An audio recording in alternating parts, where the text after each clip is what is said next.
you just like, you decided to start learning, or your parents like passed it down to you? My mother sang, my father was a musician, but it wasn't because of anything they taught us, it just seemed to be the natural thing to do. So, who did you learn from? Your parents? Is self-taught a good answer? Yeah, that's good. Okay, what instruments did you learn? I started off on guitar and the ukulele, Hawaiian. So, do you come up with a drum beat first? Do you have like a basic drum beat that you follow in every song, or? There's not a basic drum beat. The music is not geared around the drums, even though it seems like that. It's geared around specifically the vocals.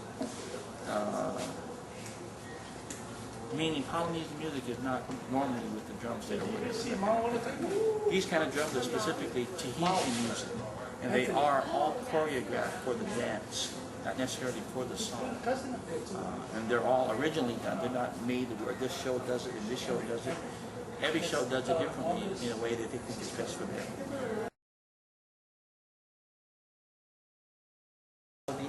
To make it very simple, melody, 1, 2, 3, we go up. As far as the next part would be the middle, then the higher part, and then an alto, kind of thing. And so if these guys are not able to do that, then we would most likely not do the song. We would do another song that's more apt to fit their voices. In Polynesian music, unlike any other kind of music, everybody's expected to do everything. And so if I'm not singing the melody, then somebody else is. And if he's not singing the second part, then somebody else's responsibility is to do that. In other words, if they did not have the capability of singing all the parts, including the melody, probably wouldn't be working. So do you guys decide who sings before you perform, or is it very like structured, or is it informal and just decide? No, it's all choreographed properly, and we do a lot of rehearsing, a lot of practicing. The way the decision is made here, who has a stronger lead voice, which happens to be me. This gentleman here has the highest voice, and naturally he takes the highest voice. Other than that, everything else is pretty much figured out just based upon whose ability is best in that area for that particular song.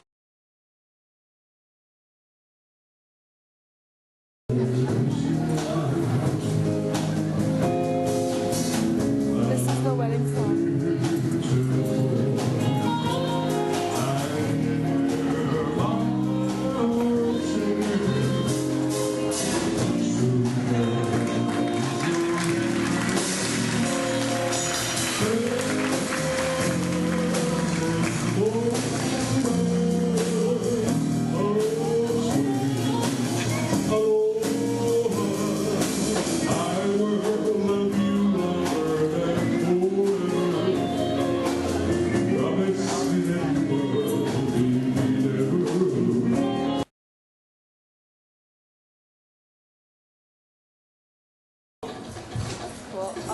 Do you have any stories in the songs that you sing?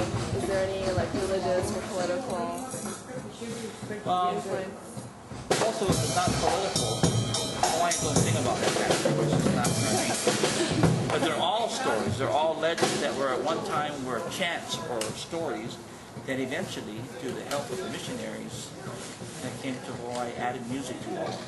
So there was like a historical impact on the Polynesian strategy. A dramatic impact. So if it wasn't for those back in the early 1900s, we wouldn't have music at all. It would just be chants or just talking the stories. So did they bring certain instruments like the guitar or? Well, the guitar and the ukulele, although they were brought by the Portuguese and people from Spain, when they left them untuned.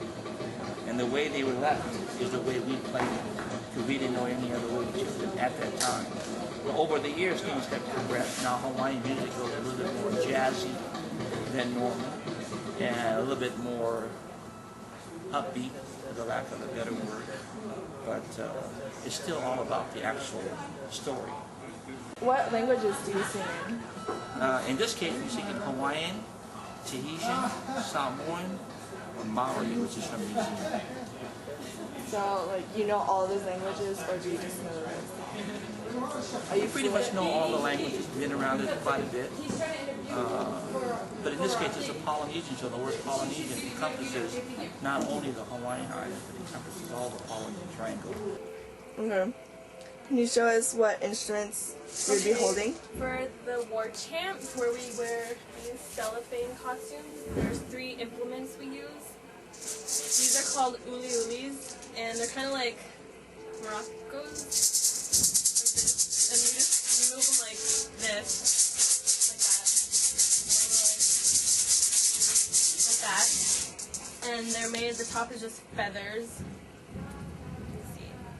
And there's like little rice or beans or stones or something. And here. you use them along with the beat of the song? Yeah. Okay. And next, the ipu, which is just a hollowed out gourd. Inside it's hollow, and you hit it like this. And this also goes along with the beat of the song, and all the dancers, all like we hit it in sync, so it all looks the same. How many dancers are on stage? 4 at a time. Well, for most of the main numbers, there's 4. Okay. And then after this, we pick up the bamboo. These are bamboo sticks. They're made out of bamboo, and we hit them like.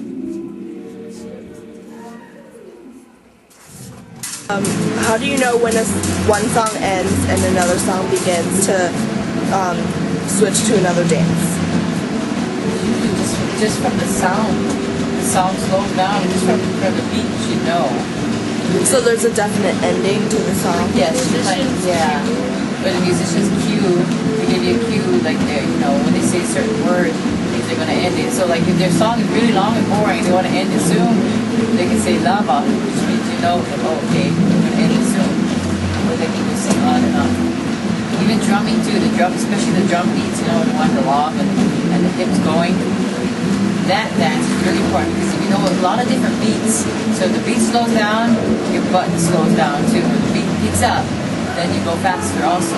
And then there's bumps in it that they put in there, 16 count, 8 count, and you know.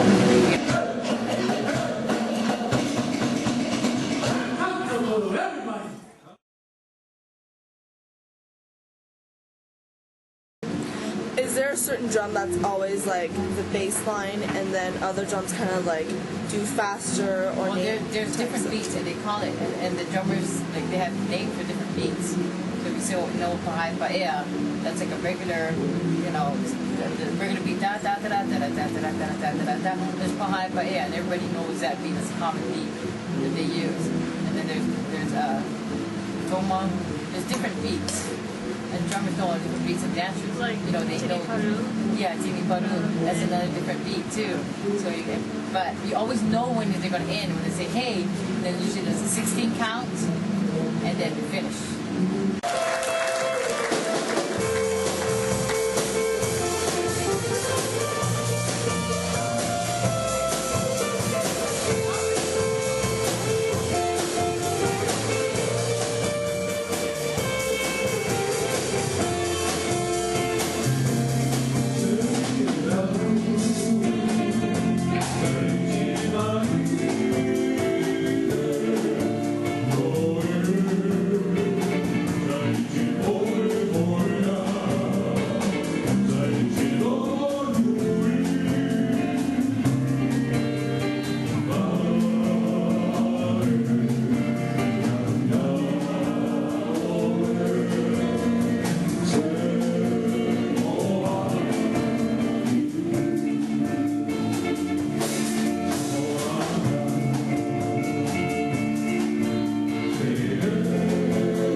In Hawaiian, the words tell the story.